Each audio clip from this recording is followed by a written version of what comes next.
이번 주 꽃꽂이 주제가 하나님이 향기를 내리시고였기 때문에요.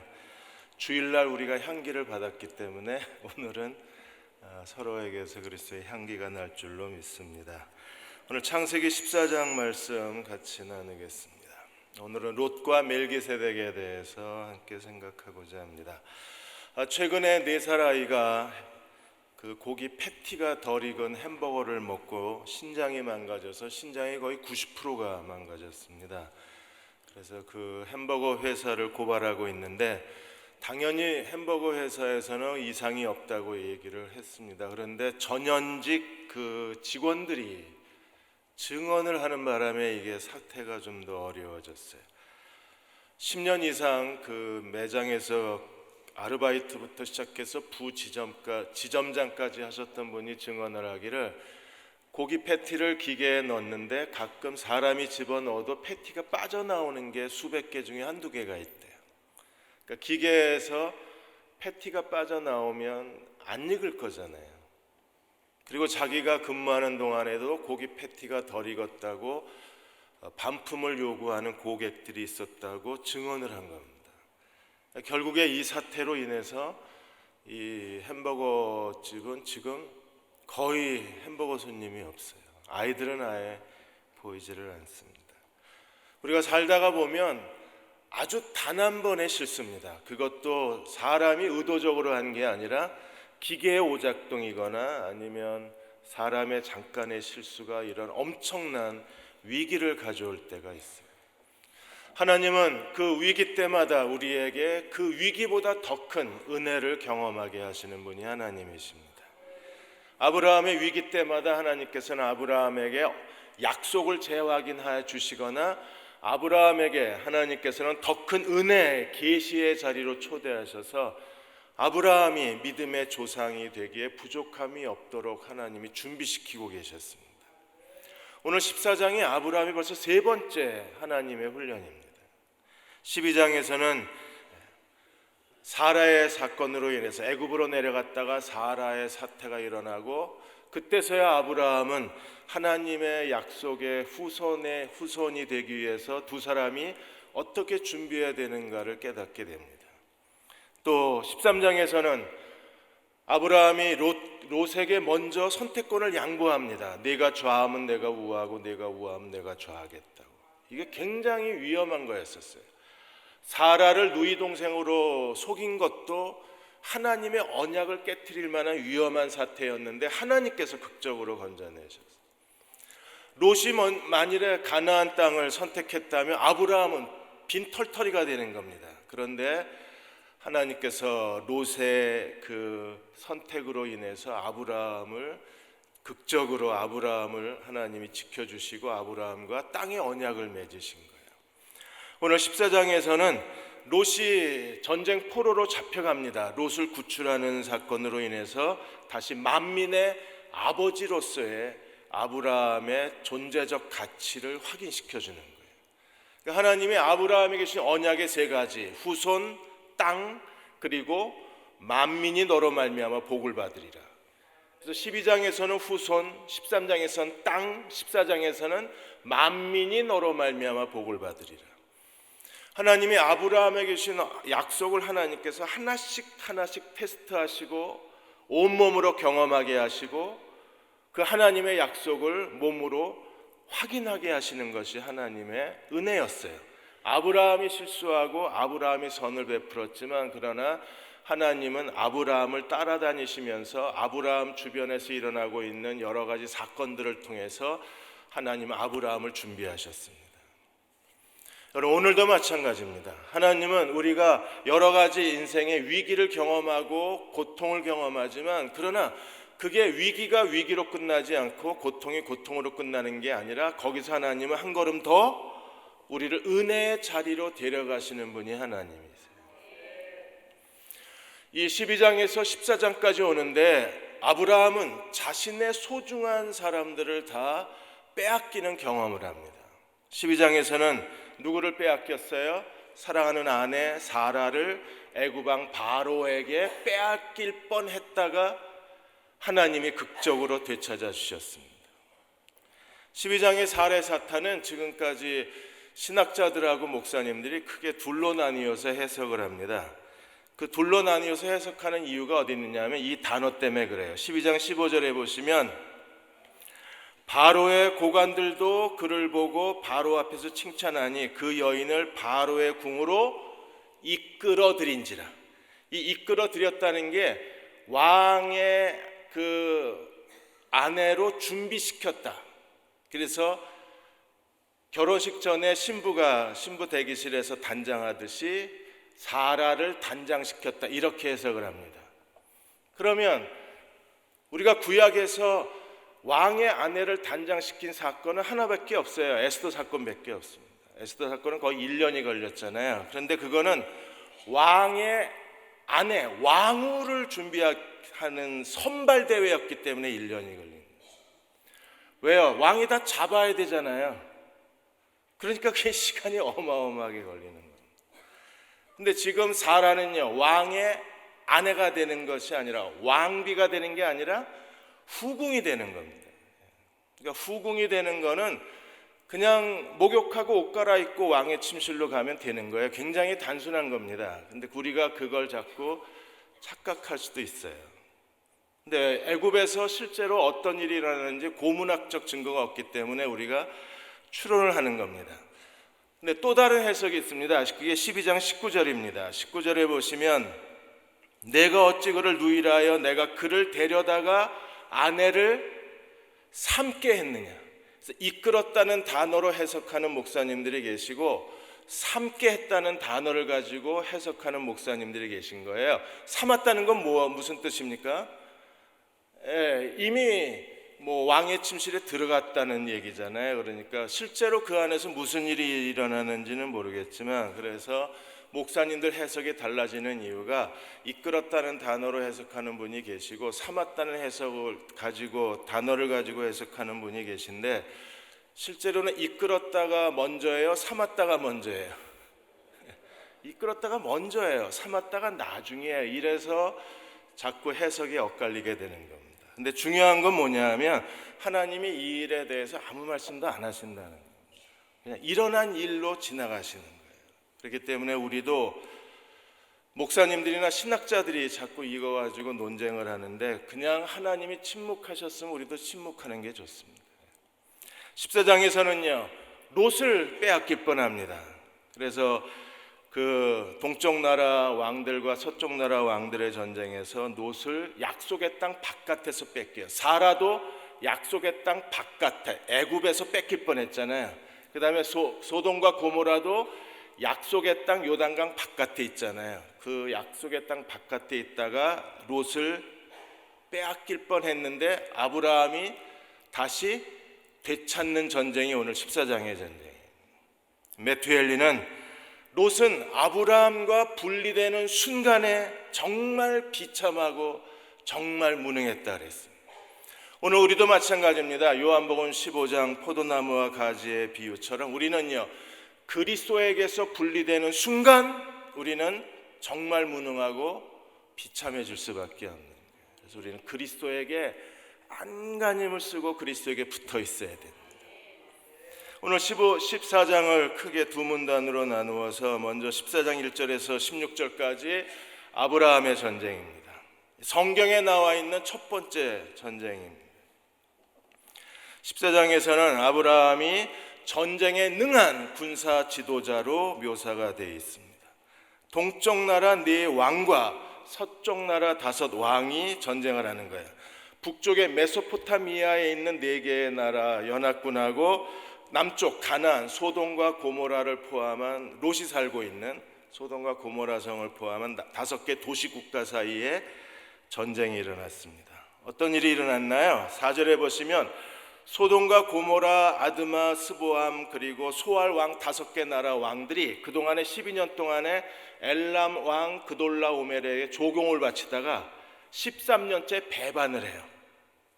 그래서 4절에 그들이 12년 동안 그돌라 오멜을 섬기다가 제13년에 배반한지라. 그래서 5절 제14년에 그돌라 오멜과 그와 함께한 왕들, 어떤 왕들이요? 14장 1절에 시날 왕, 엘라살 왕, 그리고 엘람왕, 고임왕 이런 4개 나라 연합군이 배반한 5개 나라 연합군을 향해서 전쟁을 일으킨 거예요.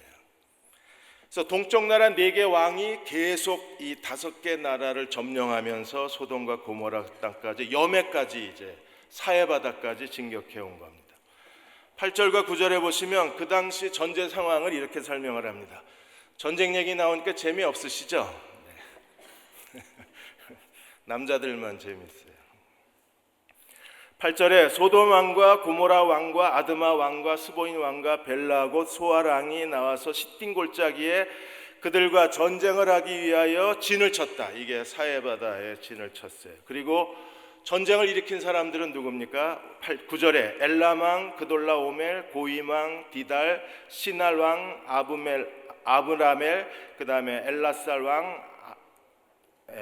왕 아리옥, 이 4명의 왕이 이 소돔 고모라성 5개 서쪽 나라 왕하고 전쟁을 일으켰는데, 그 지역이 어떤 지역이었어요? 10절에 시딘 골짜기에는 역청구덩이가 많았습니다. 이 역청구덩이가 아마 지금 우리가 중동에 석유가 많이 나잖아요. 그러니까 아마 그 석유의 역청구덩이가 아니었을까 추정을 하는 겁니다. 그런데 소돔과 고모라 이 5나라 연합군이 이 엘라망 그돌라 오멜의 이 역청 천연 그 자연 환경을 통한 전순 전략에 그들이 빠져서 꼼짝없이 패배를 당합니다. 그래서 10절에 시딘 골짜기에는 역청구덩이가 많은지라 소돔 왕과 고모라 왕이 달아날 때 그들이 거기 빠지고 나머지는 도망갔어요. 4명의 왕들이 어디까지 진격해 갔냐 하면 11절에 소돔과 고모라까지 진격해서 재산을 다 약탈했을 뿐 아니라 사람까지 약탈해 갑니다. 그래서 12절에 소돔에 거주하는 아브라함의 조카 롯도 사로잡고 그 재물까지 다 빼앗아 갔어요. 그래서 소돔과 고모라가 완전히 폐허가 됐습니다. 재산을 다 잃었을 뿐 아니라 그 안에 살던 사람도 다 포로로 끌려가고 노예로 끌려가 버린 상황이 된 거예요.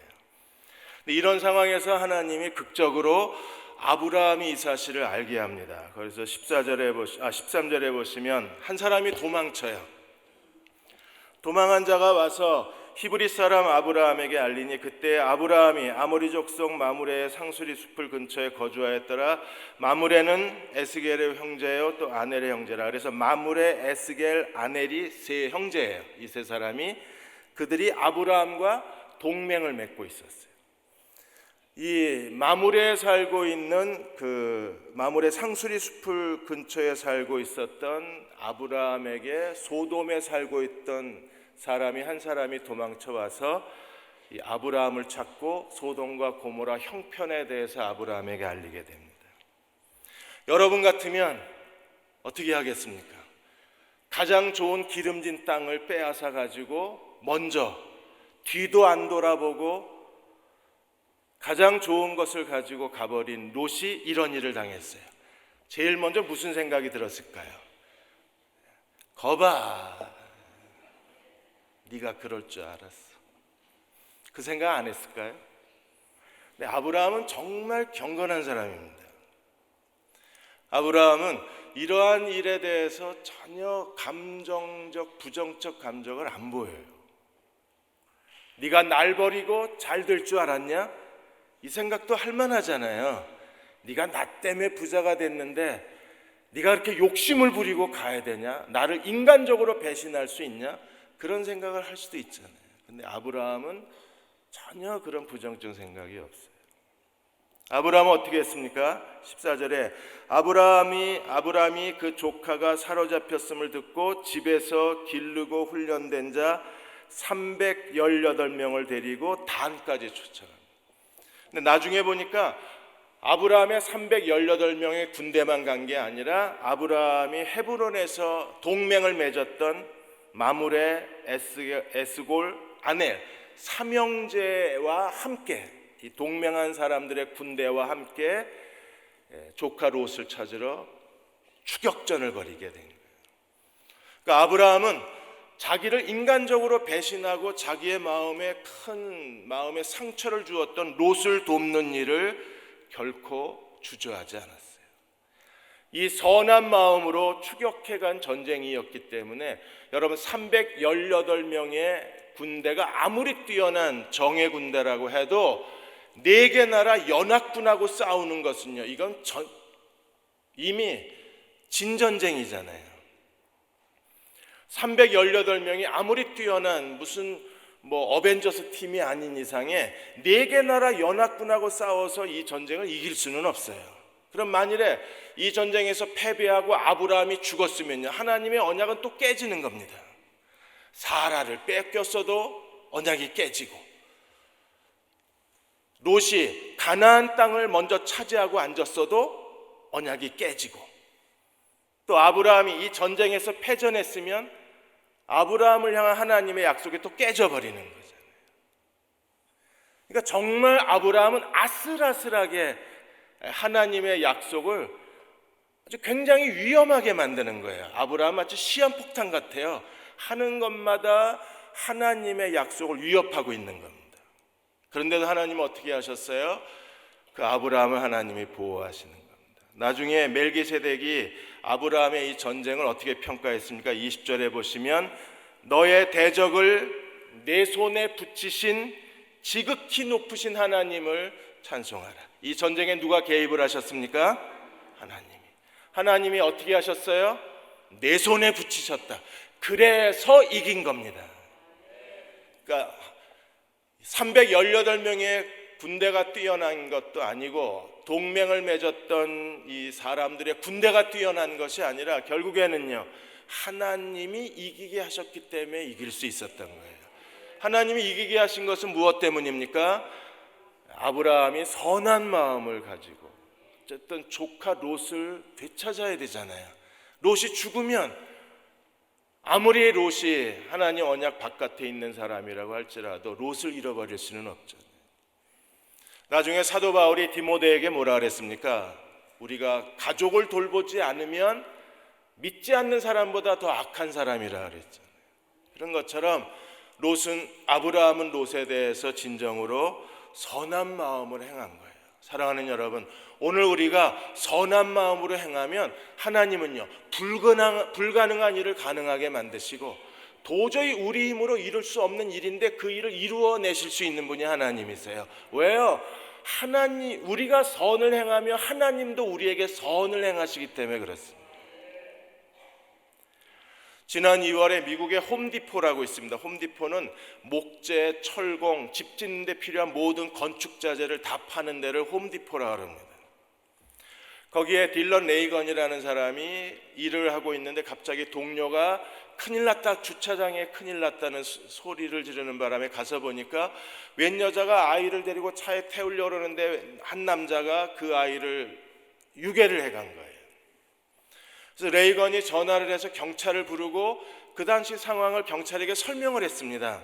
어떤 차고 어떻게 생긴 남자고 그리고 어디로 갔다. 그래봐야 10분이었어요. 10분. 주차장에서 경찰을 보내고 들어와서 일을 했는데 징계위원회가 열렸습니다. 10분 동안 자리를 비웠다고. 그래서 징계위원회가 열려서 한 달 뒤에 해고 통지가 됐어요. 10분 동안 자리를 비우고 그 아들을 유괴당한 그 여자를 도왔다는 이유로 홈디포가 사람을 잘라버린 거예요. 그래서 이 레이건이 자기 페이스북에다가 해고 통지서하고 자기가 느낀 거를 페이스북에 올렸더니 수만 명의 사람들이 이걸 읽은 겁니다. 그리고 홈디포에 항의를 하기 시작하고 홈디포 불매운동이 일어나기를 시작했어요. 그랬더니 홈디포가 서둘러서 다시 재심위원회를 열고 해고를 통지했는데 이 사람이 자기 안 가겠다 그랬습니다. 그리고 페이스북에다 이렇게 썼습니다. 회사의 규정보다 나는 사람이 해야 할 올바른 일을 하고 살고 싶다. 그 여자를 돕는 건요, 사람이 해야 될 올바른 일이잖아요. 근데 회사 규정은 사람을 돌보는 것보다 자기네들이 그 10분, 1시간도 아니고 10분 자기 자리를 잠깐 떠났다는 이유로 사람을 해고시킨 거잖아요. 오늘 우리도 마찬가지입니다. 우리가 선을 행해야, 그래야 하나님이 선을 행하시는 거예요.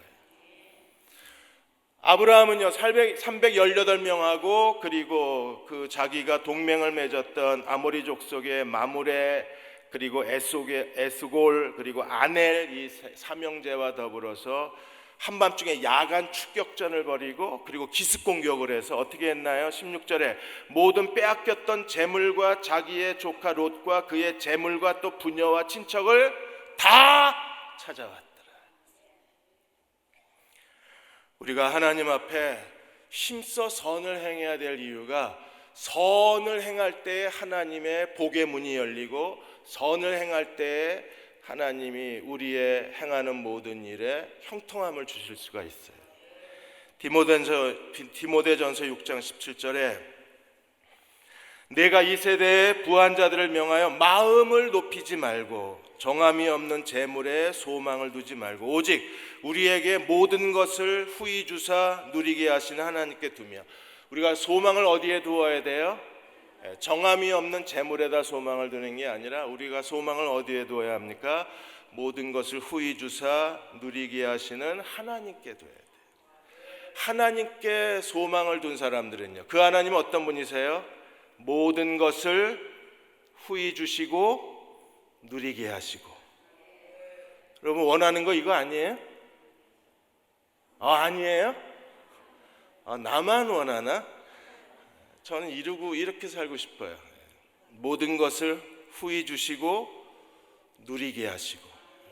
왜 이 하나님을 내가 원합니까? 18절에 선을 행하고 선한 사업을 많이 하고 나누어 주기를 좋아하고 너그러운 자가 되게 해라. 여러분 재물에 소망을 둔 사람들은요 돈이 아까워서 못 나눠줘요. 근데 하나님께 소망을 둔 사람은요 하나님은 언제든지 더 많은 걸 주실 수 있는 분이시기 때문에 나누어 주고 너그럽게 사는데 이렇게 인색하지가 않아요. 그런데 마음을 높여서 돈이 최고야, 돈이 있어야 돼, 돈이 날 살릴 거야 이러고 재물에 소망을 둔 사람은요 지갑을 못 열어요. 근데 하나님은 언제든지 우리에게 필요한 더 많은 걸 주실 수 있다고 믿는 사람들은 언제든지 선을 행하고 선한 사업을 많이 하고 나누어 주길 좋아하고 너그럽게 돼요. 저는 이렇게 우리가 이 세상을 살았으면 좋겠습니다. 이렇게 사시기를 축원합니다. 그러면 19절에 이것이 이렇게 살면 어떻게 돼요? 장래에 자기를 위하여 좋은 터를 쌓아. 뭘 쌓아요? 좋은 터, 거룩한 터, 신령한 터를 쌓아요. 하늘의 터를 쌓아서 뭘 취합니까? 참된 생명을 취하는 거예요. 하늘에 이 세상에서도 하나님이 후히 주사 누리게 하실 뿐 아니라 하늘에서도 칭찬과 상급과 면류관이 있는 거예요. 울산의 현대중공업에 최복락이라는 분이 계십니다. 이분이 조선사업 건조 5실에 계신 분이신데, 5부에 계신 분이신데, 이분의 삶의 그 신앙의 철학이 뭐냐하면 고아와 과부를 신원하시며 나그네를 사랑하사 그에게 식물과 의복을 주시는 하나님, 신명기 말씀을 붙들고 하나님을 섬기는 거예요. 이분이 사는 그 동네에 독거노인들이 있고 이분이 사는 동네에 그 생활보호 대상자 6가정이 있는 거예요.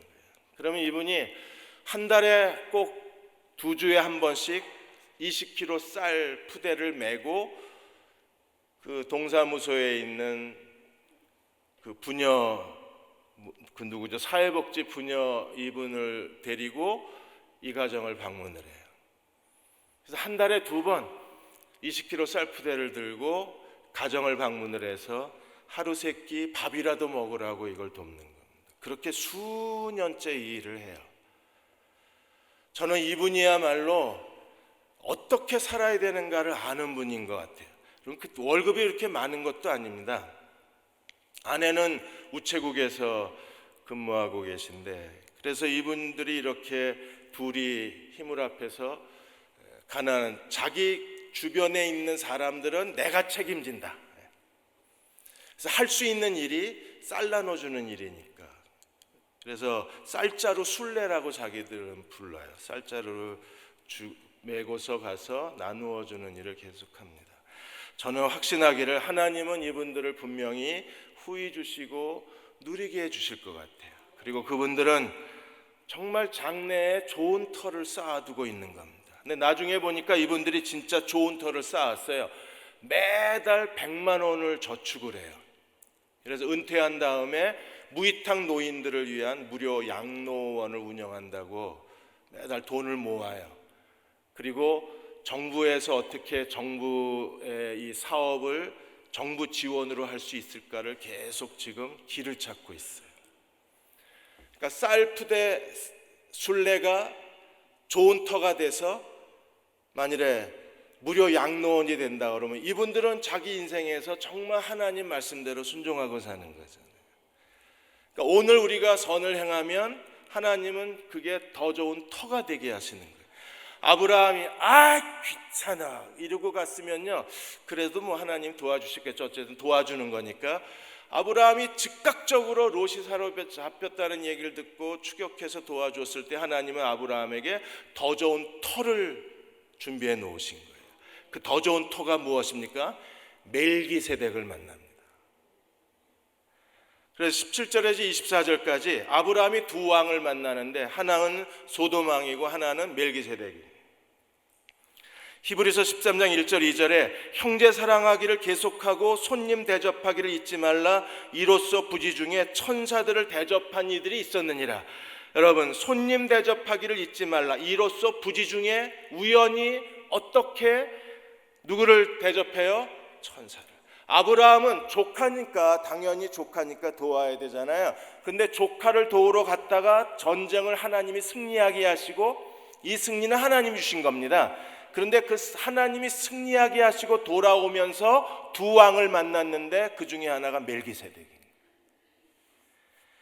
그래서 제일 먼저 멜기세덱 왕을 만나서 17절에서 20절까지 멜기세덱에 대한 이야기가 나오는데 18절에 보시면 17절에 아브라함이 그돌라오멜과 그와 함께 왕들을 쳐부시고 돌아올 때 소돔 왕이 샤웨 골짜기 곧 왕의 골짜기로 나와 그를 영접하였고, 그리고 또 하나 왕이 18절에 살렘 왕 멜기세덱이 떡과 포도주를 가지고 나왔으니 그는 지극히 높으신 하나님의 제사장이었더라.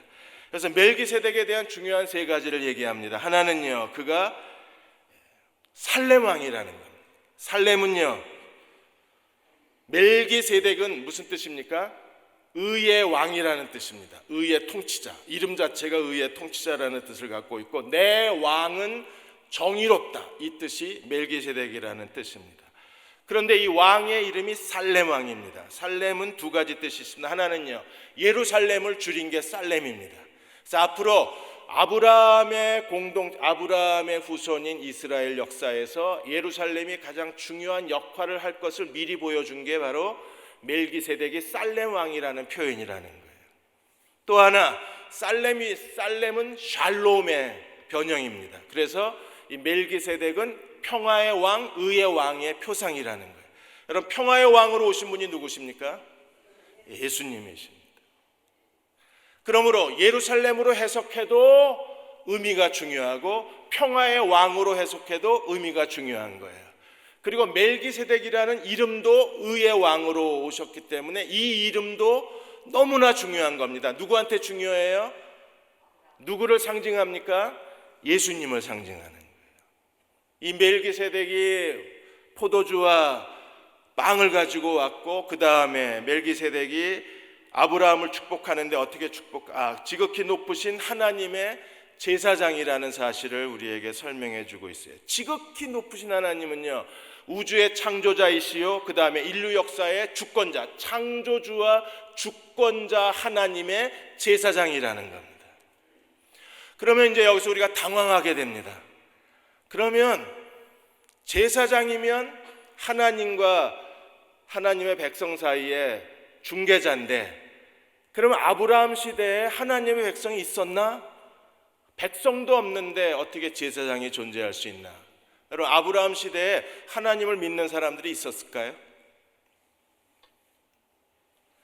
있었어요. 대표적인 사람이 누굽니까? 욥이요. 욥이 아브라함 시대 사람입니다. 이미 하나님은 아브라함을 선택해서 하나님이 새로운 이스라엘 민족을 만들고 계시지만 이미 하나님을 경외하는 사람들이 있었다는 증거를 갖고 계신 거예요. 그러니까 실제로 하나님과 백성 사이에 다리 역할을 했던 멜기세덱이 하나님의 지극히 높은 하나님의 제사장이라고 여기 설명이 되어 있지만 그 외에 다른 사실은 우리가 전혀 알 수가 없어요. 그럼에도 추론해 볼 수 있는 것은 그래도 욥이 아브라함 시대의 사람이었으니까 하나님을 믿는 사람들입니다. 하나님을 믿는 사람들이 있지 않았을까 우리가 추정을 하는 겁니다.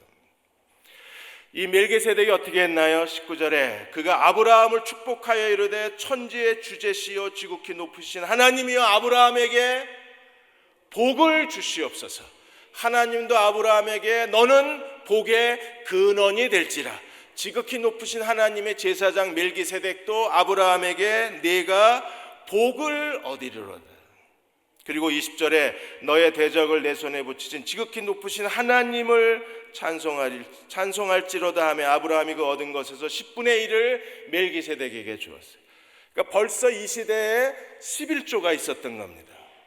우리는 율법 시대에 가서 하나님이 율법에 11조를 명령하셨잖아요. 그런데 율법 시대 이전에도 11조가 있었어요. 아브라함만 11조를 드린 게 아니라 창세기 26장 5절에 보시면 야곱도 약복강에서 서원하면서 하나님에게 뭐라 그러셨어요? 나를 무사히 돌아오게 하면 11조를 하나님께 드리겠다고.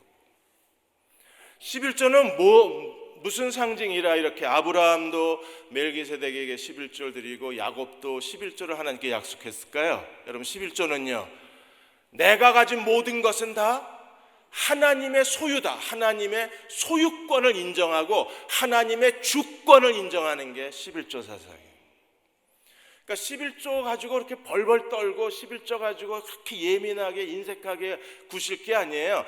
어차피 내 것은 다 하나님 거잖아요. 하나님의 것을 100원을 드려도 그분 거고 1000원을 드려도 그분 거고 10,000원을 드려도 하나님 거잖아요. 아멘은 하지만 얼굴 표정은 자꾸 굳어져 가시는 거예요. 야, 이거 심각하네. 이게 하나님 주권이었어? 하나님 주권을 인정하는 거예요. 이번에 문재인 대통령이 미국 방문을 다녀왔는데 역대 대통령 중에 가장 취임하자마자 가장 빨리 다녀온 한미 정상회담이었습니다. 그런데 뚜껑을 열어보니까 가기 전에는 굉장히 다들 정치하시는 분들이 염려가 많았잖아요. 그런데 뚜껑을 열어보니까 진짜 놀라운 일이 일어났습니다. 그 트럼프 대통령이 트위터에다가 베리베리 굿 이렇게 써놨어요.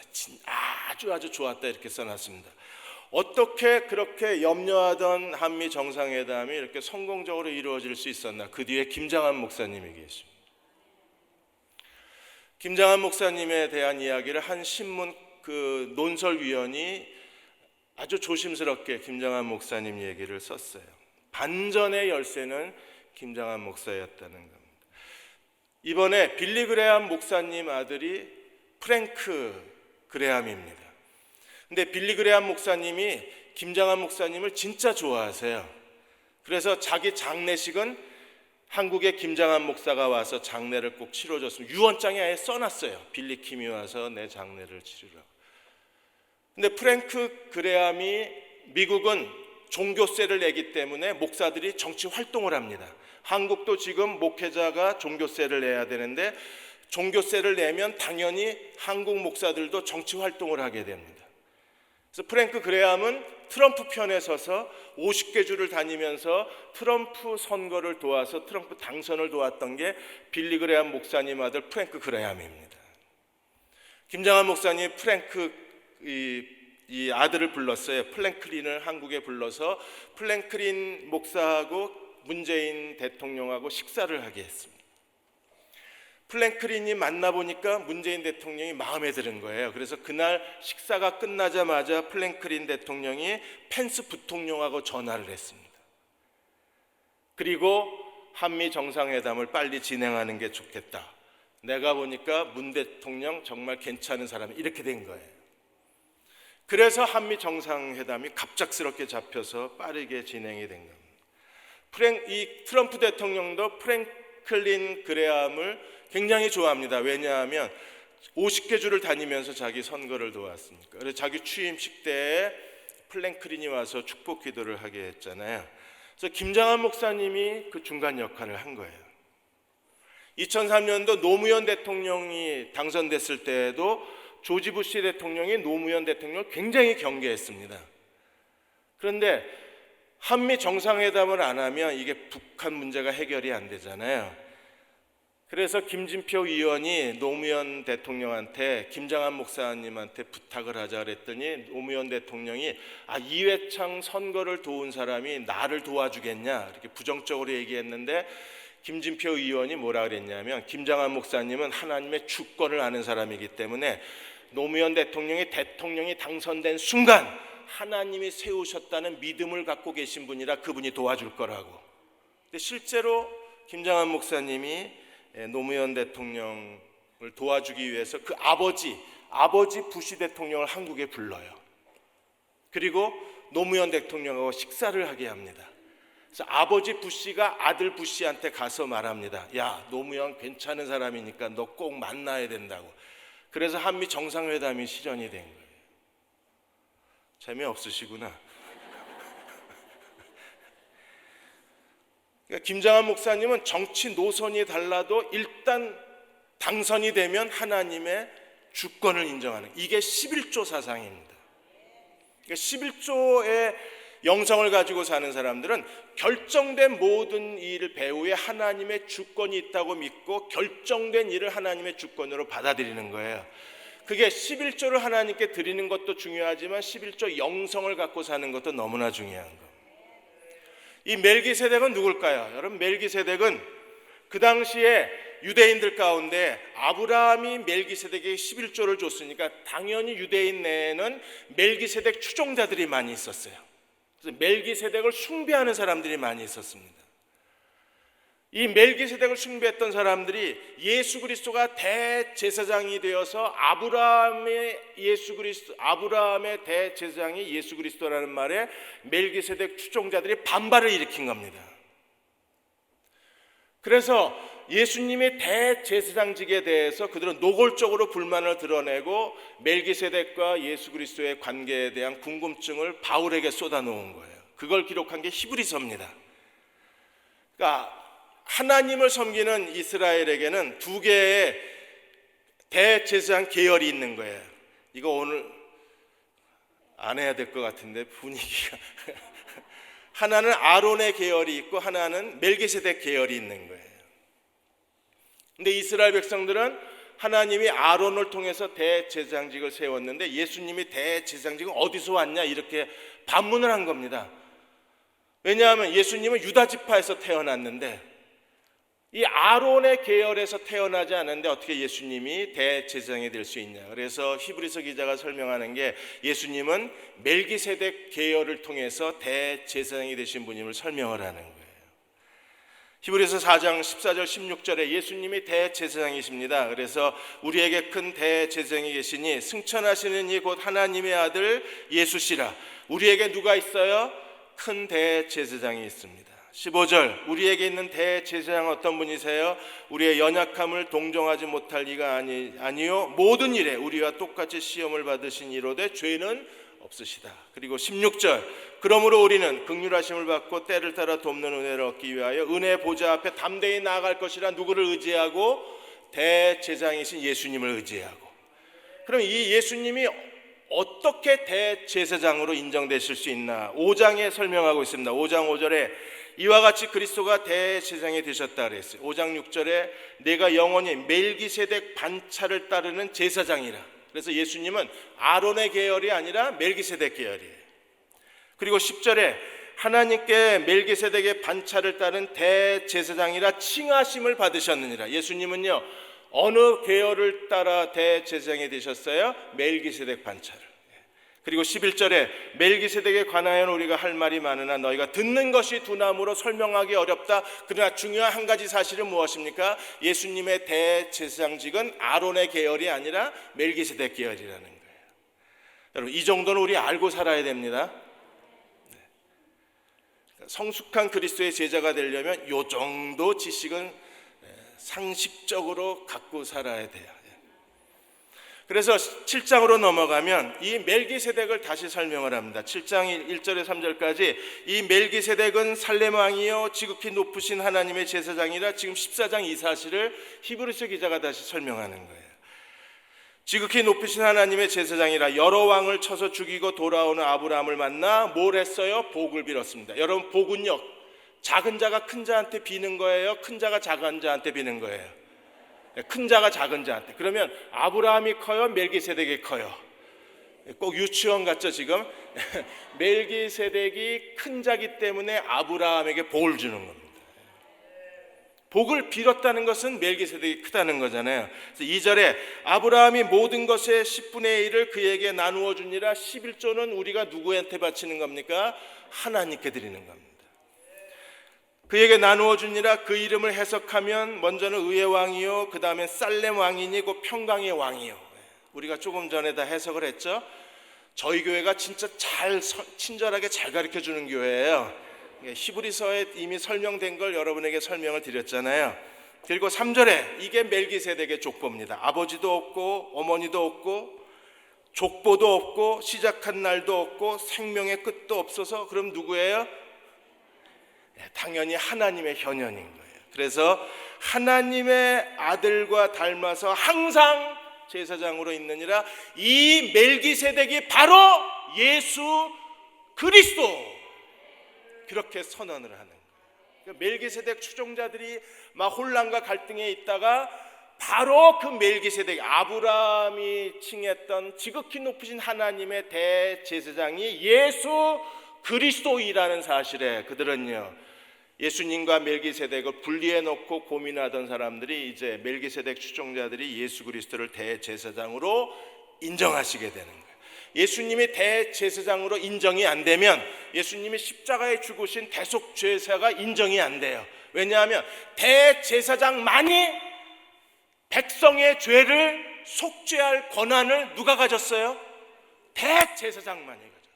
그러니까 예수님이 대제사장이 안 되면 백성의 죄를 속죄할 수 없는 거예요. 그럼 예수님이 십자가에서 모든 세상 죄를 지고 가신 하나님의 어린 양으로 돌아가셨는데 예수님의 대제사장이 아니다. 그럼 예수님이 십자가의 죽으심이 속죄의 제사가 될 수가 없고 우리는요, 죄를 용서 못 받는 거예요. 그래서 반드시 멜기세덱과 예수님과의 관계를 해석을 해줘야 되는데 그걸 해석한 게 히브리서예요. 예수님이 대제사장이십니다. 그래서 백성의 죄를 용서하실 수 있습니다. 우리가 예수님이 십자가에서 단번에 영원한 속죄 제사를 드리셨기 때문에 우리가 용서받고 의롭다함을 받고 하나님의 자녀로 거듭날 수 있는 거예요. 소돔왕 이야기가 나와요. 21절에 24절까지 소돔왕도 나와서 소돔왕이 21절에 사람은 보내고 물건은 다 가져라. 왜 물건을 다 가지라 그랬을까요? 물건을 다 가져라. 근데 아브라함이 거절합니다. 왜요? 그 소돔 왕이 주겠다고 말한 재산은 전부 누구 거예요? 백성들 거잖아요. 이 사람은 지금 포로로 끌려가고 약탈을 당하고 모든 걸 다 잃어버렸는데 아브라함이 전쟁에서 이겼다고 그들의 재산을 다 가져가 버리면 그돌라오멜이나 아브라함이나 똑같은 사람이 되는 거잖아요. 그러니까 아브라함이 거절을 합니다. 그래서 22절에 아브라함이 소돔 왕에 이르되 천지의 주제시요 지극히 높으신 하나님 여호와께 내가 손을 들어 맹세하노니, 지극히 높으신 하나님께 손을 들어 맹세하노니. 23절 내 말이 내가 아브라함으로 치북해 하였다 할까하여 네가 속해 있는 시로라기 하나나 들매끈 한 가락도 내가 가져가지 아니하리라. 소돔 왕이 아브라함을 부자로 만든 건 나야, 이렇게 하지 않게 하기 위해서. 내가 아브라함을 부자로 만들었어, 이 소리를 듣지 않으려고 나는 시로라기 하나도 가져가지 않겠다. 다만 부자가 되는 게 아니라 아브라함을 그 5개 연합국의 최고 지도자로 세우는 거예요. 그래서 모든 민족이 너로 말미암아 복을 얻으리라, 이걸 네가 소돔 왕이 제안을 하는 겁니다. 네가 우리의 지도자가 되라고. 아브라함이 조금만 마음이 흩어져 있었으면 그걸 덥석 잡아서, 왜 하나님이 자기를 모든 민족의 만민의 아버지로 세우셨습니까?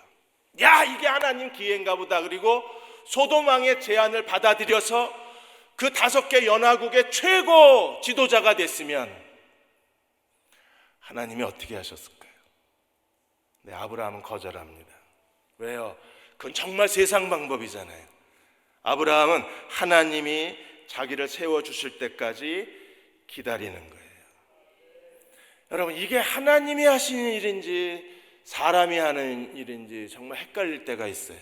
그럴 때 우리가 이게 세상 사람들이 하는 방법과 전략을 가지고 하나님의 뜻을 내 힘으로, 그러니까 하나님의 뜻을 소돔 왕이 이루어주겠다는 겁니다. 여러분, 소돔 왕이 하나님의 뜻을 이루는 건 하나님 뜻이 성취가 아니잖아요. 그건 사람의 방법이지. 하나님의 뜻은 누가 이루실 수 있어요? 하나님이 이루실 수 있는 거예요. 그러니까 소돔 왕의 제안을 거절하고 아브라함이 자기 소년들 318명 군대하고 그리고 동맹을 맺었던 아넬과 에스골과 만물의 분깃을 제외하고 자기는 하나도 안 가져요.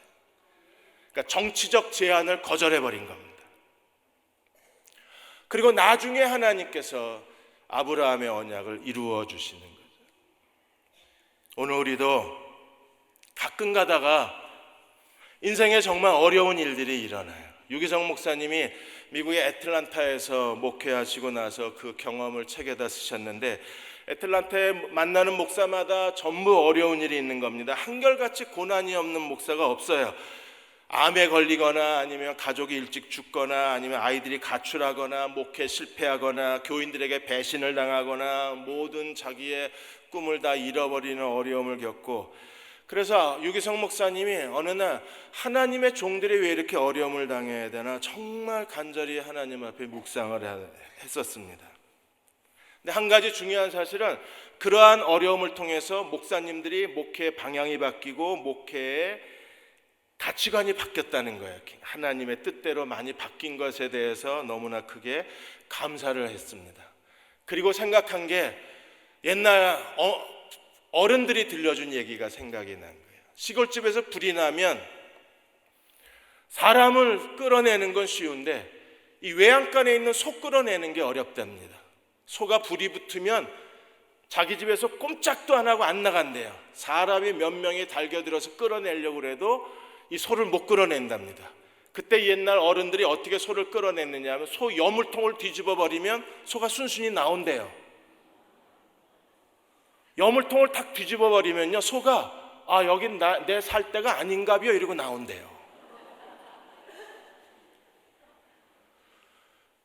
그래서 유기성 목사님이 그 얘기가 생각나면서 그래서 하나님이 가끔 우리의 여물통을 뒤집어 버리시는구나. 여물통을 뒤집어야, 그래야 새벽에 나와서 기도해. 하나님이 가끔씩 여물통을 뒤집어야 그제서야 우리가 무릎을 꿇어요. 하나님께서 여물통을 뒤집는 것은요, 우리를 죽이려 하시는 게 아니라 우리를 살리려고 그러시는 거예요. 왜? 거기 있으면 불타 죽으니까 빨리 나와서 살으라고. 그래서 하나님이 여물통을 뒤집는 거예요. 여물통이 뒤집어지고 나면 그제서야 우리가 깨닫습니다. 나는 예수님으로만 만족합니다. 그러니까 아브라함은 3번에 걸친 실패를 겪고 나서야 깨달았어요. 나를 세우시는 분은 하나님이시다. 그래서 소돔 왕의 제안을 거절할 수가 있는 거예요. 여물통이 엎어질 때 우두커니 서 있지 마십시오. 그때야말로 우리가 기도하고 하나님 앞에 엎드려야 될 때입니다. 정말 아프고 고통스럽고 너무 사는 게 지긋지긋하지만 그럼에도 우리가 엎드리게 되면 내가 잃어버린 게 여물통이 아니라 하나님이 나의 여물통이 되신다는 사실을 깨닫게 됩니다. 그때 우리는 하나님 안에서 소망을 얻을 수가 있어요. 그러한 믿음의 종들이 되시기를 주의 이름으로 축원합니다. 우리 272장 고통의 멍에 벗으려고 예수께로 나옵니다. 우리 1절만 부르시고 기도하고 축도하겠습니다.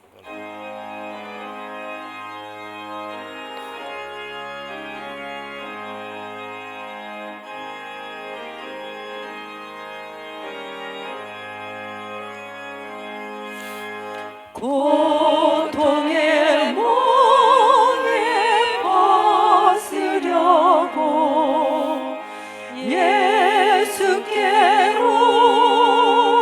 나갑니다.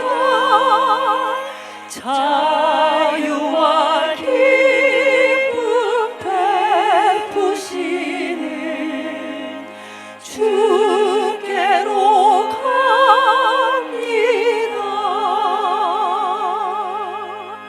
병든 내 몸이 튼튼하고 빈궁한 삶이 부해지며 죄악을 벗어버리려고 주께로 갑니다. 병든 내 몸이 튼튼하고 병든 내 몸이 튼튼하고 빈궁한 삶이 부해지며 빈궁한 삶이 부해지며 죽음 죄악을 벗어버리려고 죄악을 벗어버리며 주께로 갑니다. 주께로 갑니다.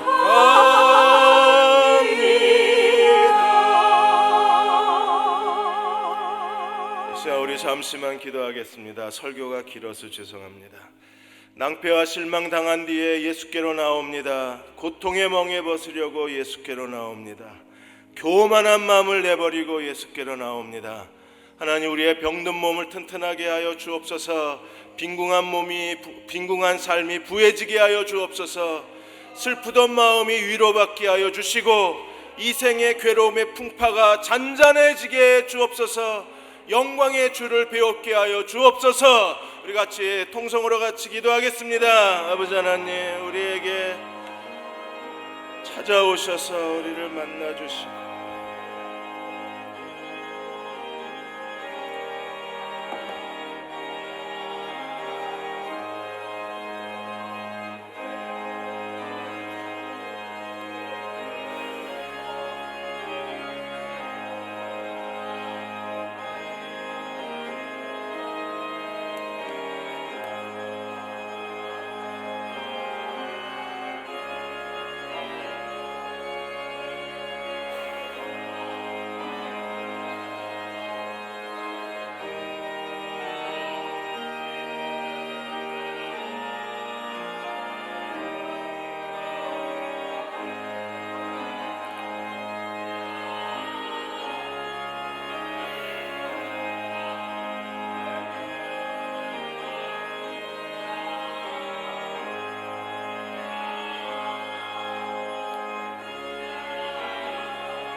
(75사에) 하나님의 부르심을 받아 하나님의 말씀을 쫓아갔고 하나님의 약속을 쫓아갔고 승리가 되시고 우리의 참 복이 되시고 생명의 근원이 되신 하나님을 순간순간마다 선택한 아브라함의 믿음을 본받게 하여 주시옵소서.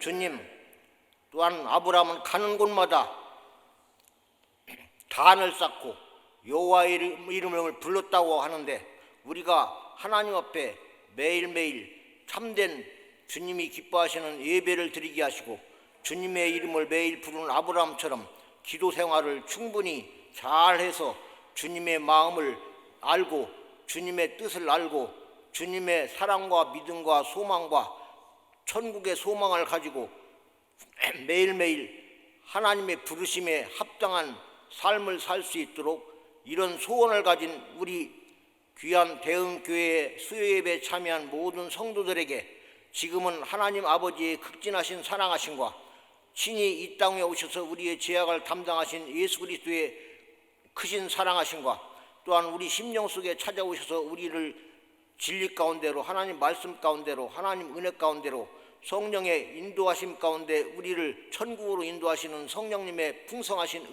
은혜가 전문적으로 우리의 삶 가운데 영원토록 함께 하시옵기를 우리 주 예수 그리스도 이름으로 간절히 축원을 드립니다.